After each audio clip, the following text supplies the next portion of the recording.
What is up, guys? Welcome back to the channel and welcome to today's prediction or preview video.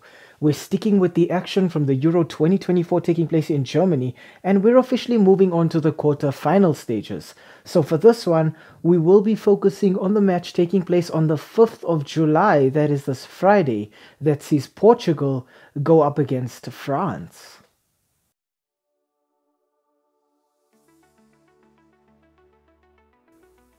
We start off our team analysis with Portugal. The last 5 fixtures for Os Navegadores have ended in 4 wins and 1 loss. Their last match was a 0-0 draw against Slovenia in the round of 16 that then went on through to penalties, and Portugal just managed to edge things out 3-0 on penalties. In these last 5 fixtures, Portugal have scored 7 goals and conceded just 3. The first player I want to talk about for Portugal has got to be Manchester City centre-back Ruben Dias. In 59 appearances, Ruben Dias has scored 3 goals. With Ruben Dias, I think Portugal have a very solid and very intelligent centre-back. He's very strong, he brings a lot of physicality to his game, but it's his intelligence that I think allows Ruben Dias to be able to read the game and just predict where the opposition are going to play the ball. Ruben Dias also makes use of his physically imposing stature when he looms into the opposition box to attack from corners and free kicks. I think in Ruben Dias, Portugal's midfield and forward line can rest assured knowing they have a real defensive leader at the heart of their back line. Next up, I want to look at Manchester United attacking midfielder Bruno Fernandes. In 70 appearances for his national team, Bruno Fernandes has scored 23 goals and managed to rack up 20 assists. With Bruno Fernandes, you get a typical number 10 playmaker. Now, he is flexible enough to be able to play centrally in your midfield or out wide on your left wing or your right wing. But I do think it is in that number 10 role just behind the forward line where Bruno Fernandes is able to excel. This is a player who's very quick with the ball. He's able to dribble into the box and create chances for his teammates or for himself. Bruno Fernandes is also a player who's very good passing range, and he's very accurate with his shots as well. So I would not be surprised to see Bruno Fernandes taking a long shot or two, trying to hit the mark and put his side ahead. And speaking of hitting the mark, the final player I want to talk about for Portugal has got to be the man of the hour, Cristiano Ronaldo. In 211 appearances for his national team, Cristiano Ronaldo has scored 130 goals and managed to rack up 47 assists. Those are staggering numbers. I think with Cristiano Ronaldo, you really do get the perfect center forward. He's a player who can score with his head, he can score with his left foot, he can score with his right foot. He's quick, he's difficult to defend against, he's strong, he's fast. I think there's very little that Cristiano Ronaldo cannot do. I think also knowing that he is the captain of this team allows Cristiano Ronaldo to make use of his leadership qualities as well. You see his teammates looking up to him, and you see Cristiano Ronaldo setting the perfect example and leading his team from the front.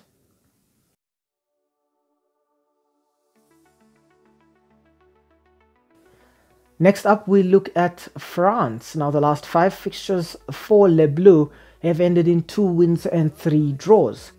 Their last match was a 1-0 win against Belgium in the round of 16. In these last 5 fixtures, France have scored 3 goals and conceded just 1. So it does look pretty dry for France up front, but also very solid at the back. The first player I want to talk about for France has got to be AC Milan goalkeeper Mike Maignan. In 20 appearances, Maignan has managed to keep 12 clean sheets and conceded just 10 goals.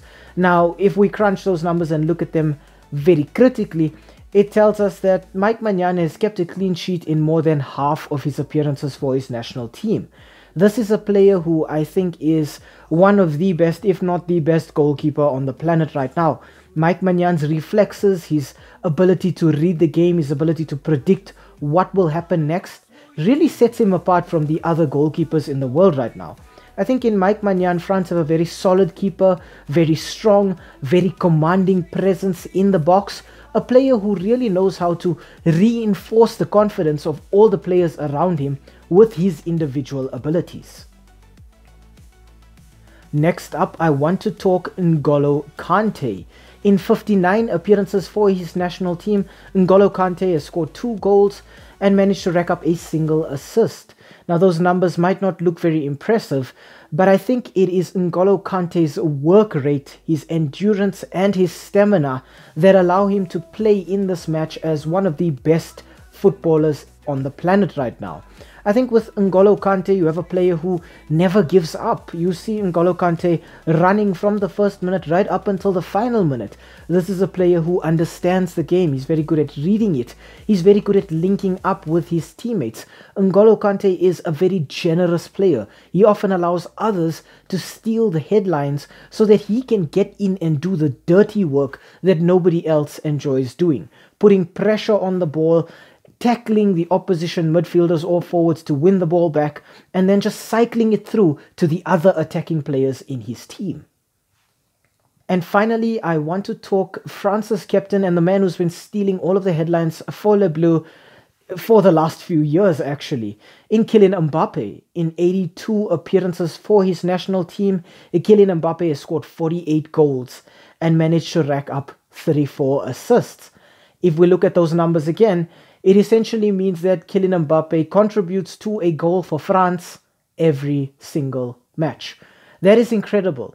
With Mbappe, you have a player who is quick, he's difficult to defend against. He uses his pace to just split opposition defenses wide open. And if opposition defenders think that they can get close to Mbappe and apply pressure onto him in a man-to-man marking system, Mbappe is just able to turn them around and then leave them there for dead and just make use of all of the space that he has to just score fantastic individual goals. It hasn't gone according to plan for Mbappe in this tournament, obviously picking up an injury in the early stages of the group stage. But now Mbappe is back and the weight of expectation must be weighing heavily on him. But I think Mbappe is the kind of player who is able to not just handle that weight, but to take it in his stride.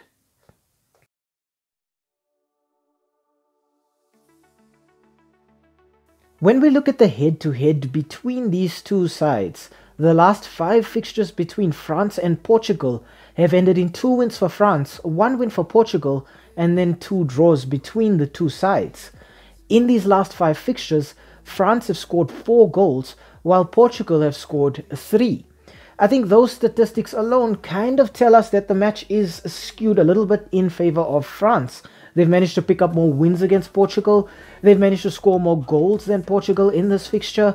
And they essentially come into this match on an unbeaten run. Now, Portugal may have more wins in their last 5, but that 1 loss is quite a blemish on that record. With France, I think, looking at their tactics in this tournament, it's typical of how Didier Deschamps likes to play. He likes to have his teams sit deep and just allow the opposition to have the ball. But as soon as they win the ball back, they're looking to transition from defense to attack and then just play very, very quick counter-attacking football. I think with this squad in particular, Didier Deschamps has the perfect players to go through with his tactics.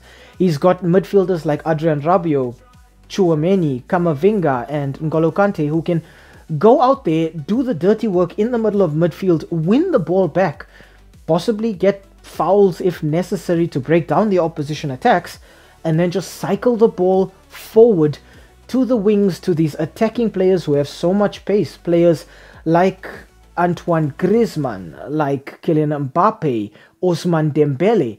Players who can just use their pace to catch the opposition defense on the back foot and then just blow them out of the water completely. This is a squad that has so much solidity at their back as well. Players in the heart of their defense like Saliba and out wide like Jules Koundé and Theo Hernandez. Players who understand that as a defender, their job is primarily to defend, but if they can get forward to support the attack, they can do so as well, but they need to be mindful of their defensive duties. When we look at Portugal, Roberto Martinez has brought a more fluid style of play to this Portugal team. There's more focus on build-up and keeping the ball, playing with it at your feet, just dictating the play and the tempo of the match. But if the need arises, this is a side that can switch and play counter-attacking football as well. They've got very quick wingers, players like João Felix from Barcelona and Rafael Leao from AC Milan.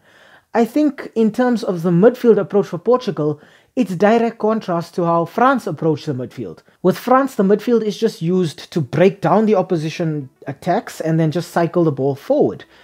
With Portugal, they play a more active role in the actual build-up. They're running forward with the ball. You're seeing players like Bruno Fernandes, like Bernardo Silva, like Vitinha, keeping the ball, just dictating play and taking shots as well. That's something we haven't really seen from France, is goals from their midfielders.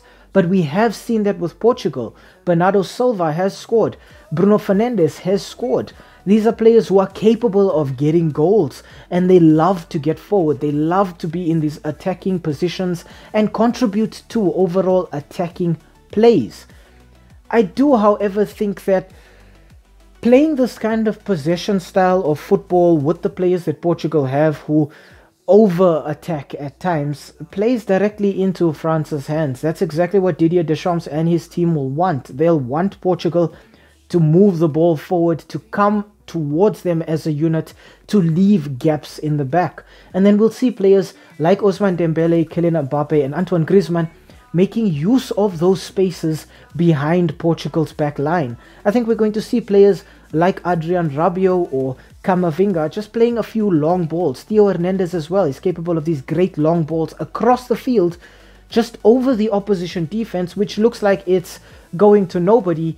And then all of a sudden you see Mbappe or Griezmann or Dembele cutting past that defense, just speeding past all of them, getting to the ball, finding themselves one-on-one with the opposition goalkeeper and finishing from range. I think France have made things difficult for themselves in this tournament, but if we look at their group, it's been much harder than perhaps the group that Portugal found themselves in. I think Portugal also made it very difficult for themselves. Against the Czech Republic, they needed a goal from Conceição in injury time just to salvage a win, and it was a match that they really had to fight hard for. Against Slovenia, Cristiano Ronaldo missed a penalty, and that forced the match through to penalty shootouts. And I think with France, they're not as merciful as a Czech Republic or a Slovenia. With France, you have players who can change the game on their own, and they'll be looking to do so at the first opportunity. My final score prediction for this match will be France 2, Portugal 0.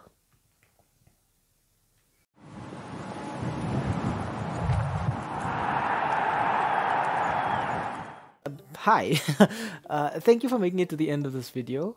We really appreciate the watch time and the fact that you took some time out of your day to spend it with us talking about the sport that we all love.